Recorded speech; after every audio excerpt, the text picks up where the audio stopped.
Olá, meu camarada. Vamos para mais um vídeo desse canal. Hoje nós vamos finalizar aqui a obra Capoeira Escrava do professor Carlos Eugênio Líbano Soares, que nos acompanhou durante toda a série. Eu li para você e nos ajudou a compreender a história da capoeira no Brasil.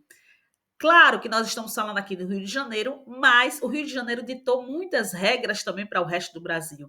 Nós vamos estudar tudo sobre a capoeira, tudo sobre a história da capoeira, passando por essas obras tão importantes, desses autores importantes, aqui nesse canal. Nesse último capítulo, nesse último momento aqui, nós vamos falar das últimas batalhas ali no meado do século XIX. Porque nessa obra, A Capoeira Escrava, o professor Carlos Eugênio trabalha de 1808 a 1850. Em outro texto, em outra obra, ele trabalha o restante do século XIX, mas aqui é só até 1850. Ele traz um caso bem importante ali nesse finalzinho do livro, que eu trouxe para ilustrar o que é que acontecia na corte ali nesse período próximo ao a proibição do tráfico negreiro em 1850. Então, uma figura importante ali era o inspetor de quarteirão.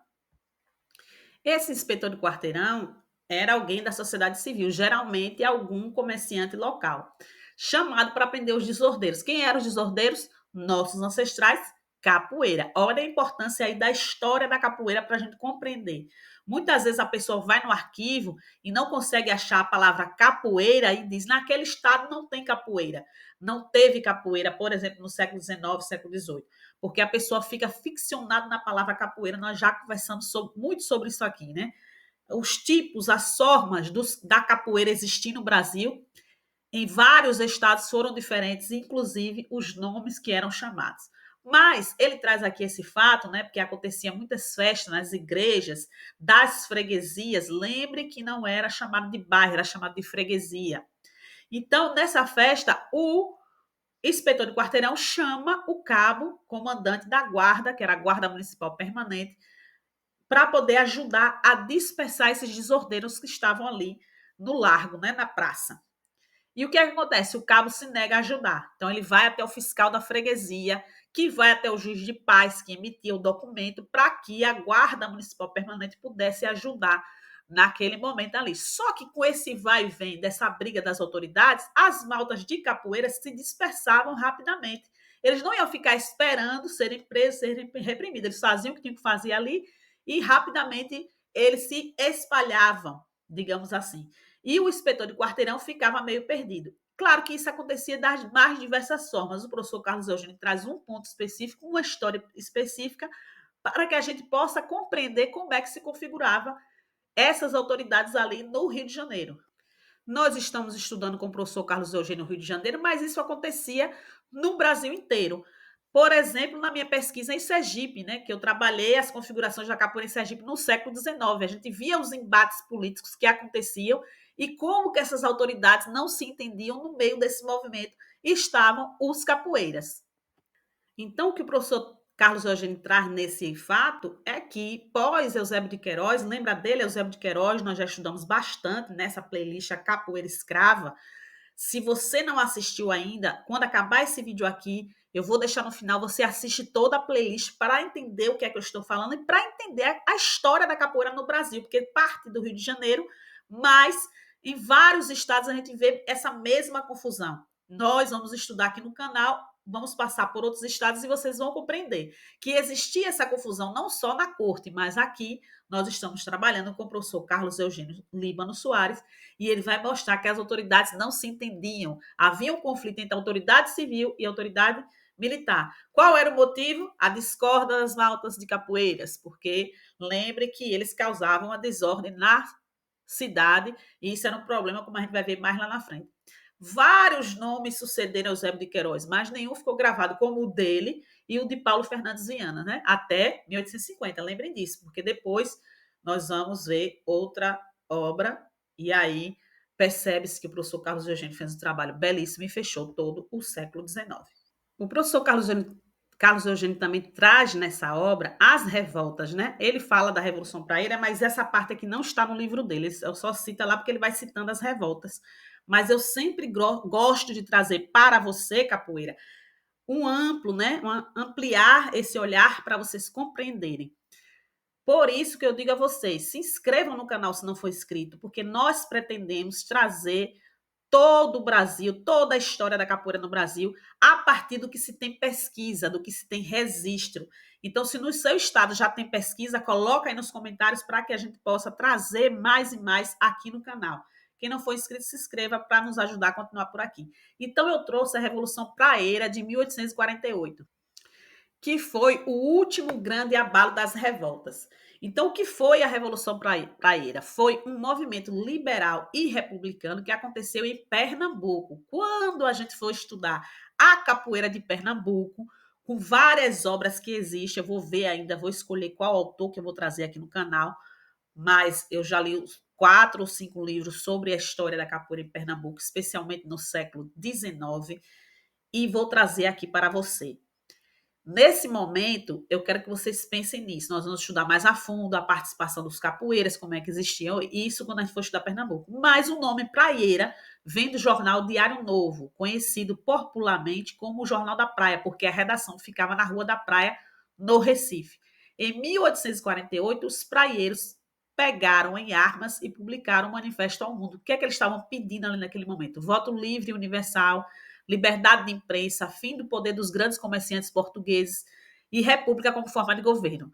Vocês sabem que eles não conseguiram, né? Porque só veio muito depois o voto livre universal, a liberdade de imprensa, tudo isso aconteceu muito depois, especialmente a república que só veio em 1889, como nós já estudamos no nosso ensino fundamental, no nosso ensino médio. Me conta aí o que é que você já passou, já estudou nesse movimento, porque muita coisa que a gente fala aqui no canal, a gente não estudou na educação básica. Eu vim estudar depois da graduação, mestrado, doutorado, né? Porque eu tenho a capoeira como objeto de pesquisa, então eu passei por todo esse processo, estudei tudo que tinha já escrito, todos os registros, todas as teses que já tinha do século XIX, eu tive que estudar, porque eu me propus a ter a capoeira como objeto de estudo. E eu estou aqui para te ajudar a continuar os seus estudos com capoeira, com a história da capoeira, que é muito importante. E às vezes as pessoas ficam perguntando o que é a capoeira. A capoeira, gente, é muito mais do que uma luta, do que uma dança, do que um esporte. A capoeira faz parte da cultura brasileira não só da cultura brasileira, mas da formação do povo brasileiro. E isso é muito importante a gente compreender a história da capoeira para compreender também a formação do povo brasileiro e da história do Brasil.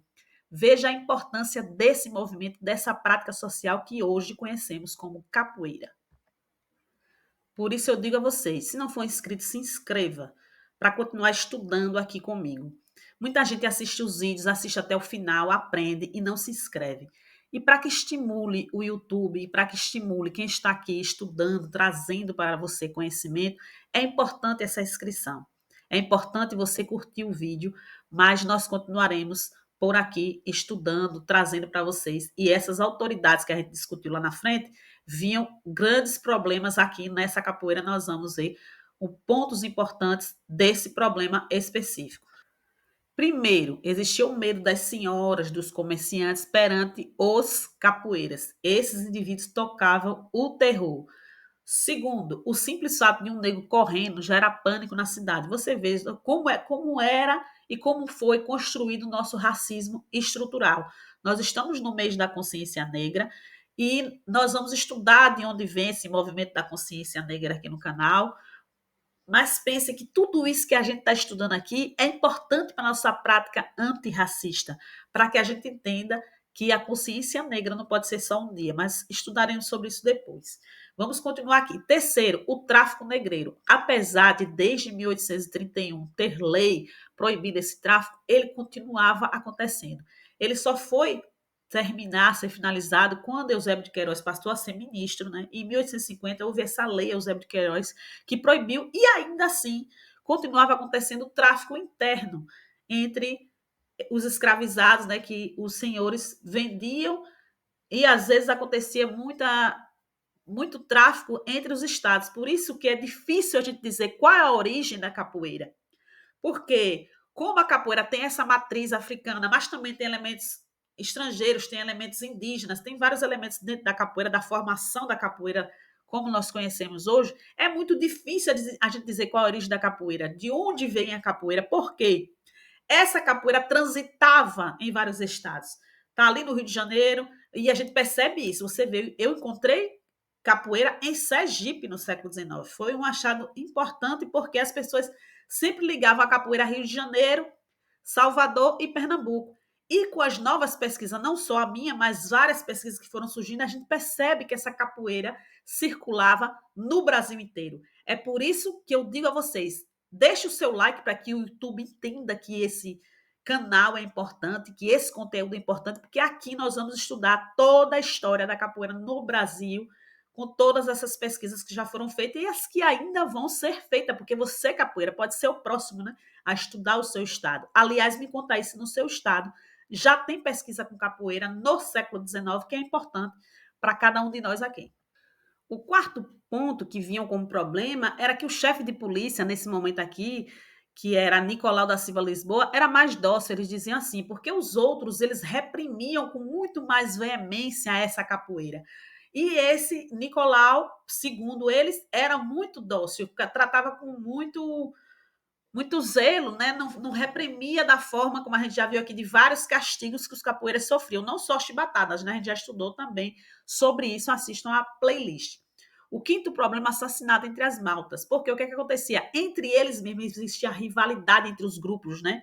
De maltas, e aí acontecia muitos assassinatos entre eles, ninguém queria se meter, mas acontecia vários problemas ali, que era difícil para as autoridades segurar. O sexto, o discurso era a redução do terror. O que é que acontece? O discurso desse movimento específico, nesse ponto que o professor traz, nos últimos momentos ali do meado do século XIX, né? Lembra que aqui vai até 1850, tinha esse discurso que não queria-se mais fazer uma repressão tão forte, né?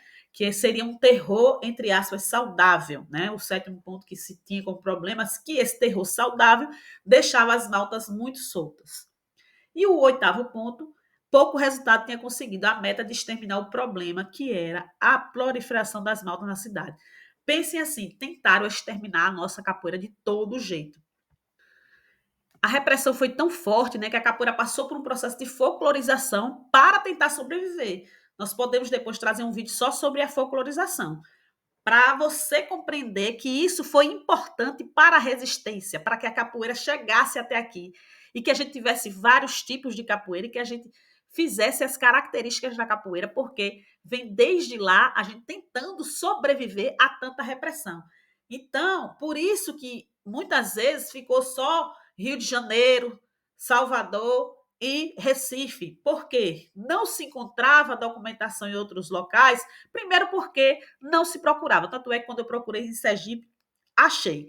Mas também por conta dessa questão da repressão ser tão forte que se escondia muita coisa. Não era fácil você assumir que era capoeira. Então, em vários estados isso ficou velado. Mas eu acredito que no século XIX, por conta da mobilidade, por conta da proibição do tráfico negreiro, eu acredito que se você procurar, você vai encontrar no seu estado, porque capoeira estava no Brasil inteiro. Mas capoeira era um tipo social. Geralmente eles eram presos também só por estar usando jaqueta, chapéu desabado, um longo porrete, canivete de mola e outras formas de armas. Lembre que nesse momento histórico aqui ainda não tinha a navalha, mas tinha outros instrumentos que já caracterizavam que aquele tipo social era capoeira. A prática não era chamada de capoeira. Lembre que nós somos marginalizados, depois criminalizados, então era a capoeiragem, né, ligada à vagabundagem, à bandidagem, mas o tipo social, que era o indivíduo capoeira. Capoeirista veio muito depois, a gente já estudou sobre isso também no canal, faz aí um Odalisca Flix para você compreender. Mas nesse momento histórico, esse tipo social capoeira, só por estar com esses objetos, já era preso, já era condenado. E qual o problema aqui? A capoeira não era crime. Capoeira só passa a ser crime no Código Penal de 1890, mas a repressão aos capoeiras vem de muito antes, desde o final do século XVIII. Aliás, repressão forte a partir da chegada da família real no Brasil em 1808. Porque, como nós já vimos, a família real queria colocar ordem na casa, né? Já que vieram morar aqui. Mas começou-se a ter novas estratégias dentro desse movimento para reprimir os capoeiras. Qual era a estratégia? Prender os líderes das maltas, que geralmente eram os mais habilidosos, os mais valentes, e aí eles prendiam os líderes, os cabeças, e isso desmontava em algumas situações. E em 1849 é o ano de sucessivas inquietações e emboscadas. O chefe de polícia nesse momento era Antônio Simões. Eles faziam várias emboscadas e conseguia reprimir os capoeiras. Porque lembre como nós já estudamos, né? 1835 foi um ano bem difícil para os capoeiras, que o terror, né, e as torturas eram muito mais pesadas. Aqui eles tinham essas estratégias de emboscadas. Mas lembre que o nome da série eu li para você. Então, na página 535, o professor Carlos Eugênio traz: a capoeira é, neste momento, identificada plenamente como prática escrava, mas neste momento seus referenciais estavam em mutação. Um dos novos inquietadores sinais do ano de 1849 foi a presença de escravos nos embates políticos da elite branca. Como vimos anteriormente, os escravos e negros da cidade forjaram durante décadas uma visão e ação política próprias, alicerçada na experiência do cativeiro urbano, nas relações com outros grupos sociais e interesses específicos. A cultura política da escravidão no Rio, como já explicamos, havia sofrido uma virada com a chegada em grande número dos africanos minas da Bahia, refugiados do malgrado Malê de 1835. Mas, paradoxalmente, os minas trouxeram uma nova estratégia, que não era exatamente o levante aberto, como em 1835, mas a montagem de uma estrutura subterrânea por baixo da vigilância senhorial e policial que permitisse articular ganhos ilícitos, agenciar fugas, estender proteção, alimentar práticas culturais proibidas e também, por que não, apontar o caminho da liberdade. Gente, deixa o seu like aí, que eu mereço o seu like nesse momento aqui que eu estou lendo as obras para você. Nós vamos ler outras obras, não só essa do professor Carlos Eugênio, então já deixa o like para eu entender que está valendo a pena, né? Mas nós já estudamos tudo isso. O que o professor Carlos Eugênio fez aqui na página 535 foi fazer uma recapitulação. Lembra da revolta dos malês? Nós já estudamos por aqui. Os pretos minas, o que é que eles faziam? Eles eram especialistas na prática da sedução. Nós também já estudamos. Assistam a playlist, porque você não pode perder nada dessa história da capoeira no Brasil, que é importante para todos nós que fazemos capoeira entender como é que nós chegamos até aqui. E aí, ele vai falar também nesse finalzinho a presença de estrangeiros na capoeira.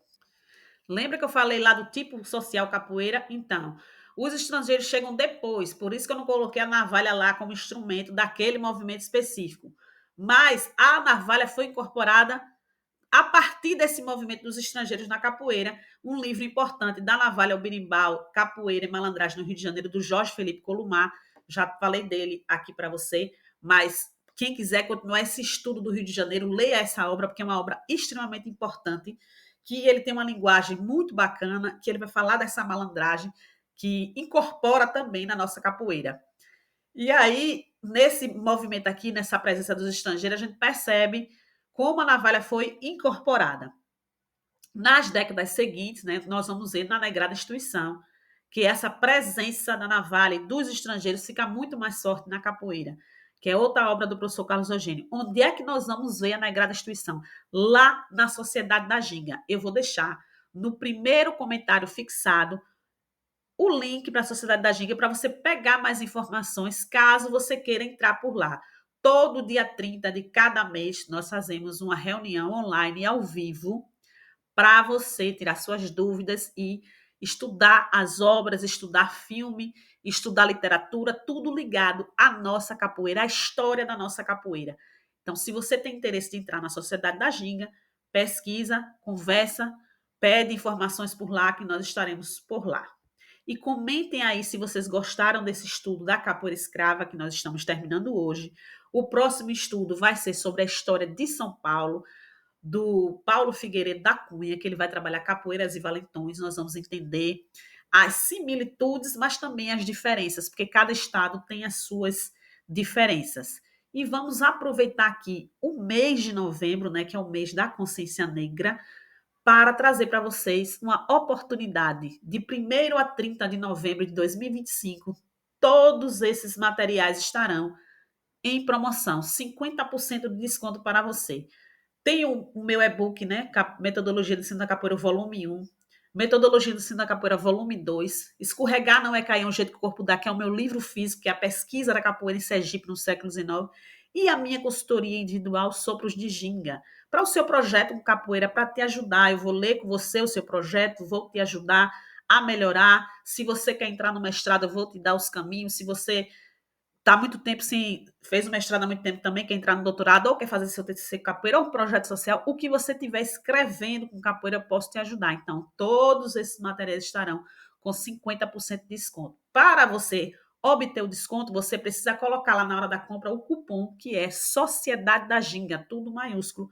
Aí separadinho do jeito que está, mas tudo maiúsculo. Coloca lá a Sociedade da Giga que você vai ter o seu desconto, tá bom? Não perca esta oportunidade, porque depois volta ao preço normal. E se você já tinha interesse de adquirir, esse é um bom momento. E se você adquirir qualquer um deles, aproveita essa oportunidade que adquiriu, entra na Sociedade da Ginga. Lembra que nós temos essa comunidade.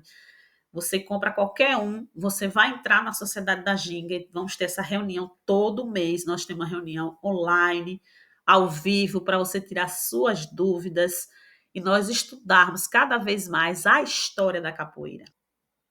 Então, camarada, thank you. Se você não assistiu a playlist, né? Coloquei até aí você, vou deixar aqui no final você. Assista a playlist, vai entender porque que eu tô falando thank you e não obrigada, em homenagem aos ingleses. Mas lembre-se, capoeira tem que ter propósito, e na roda do conhecimento também tem que ter malícia, tem que ter mandinga, tem que ter dendê. Axé, meu camarada, até o próximo vídeo.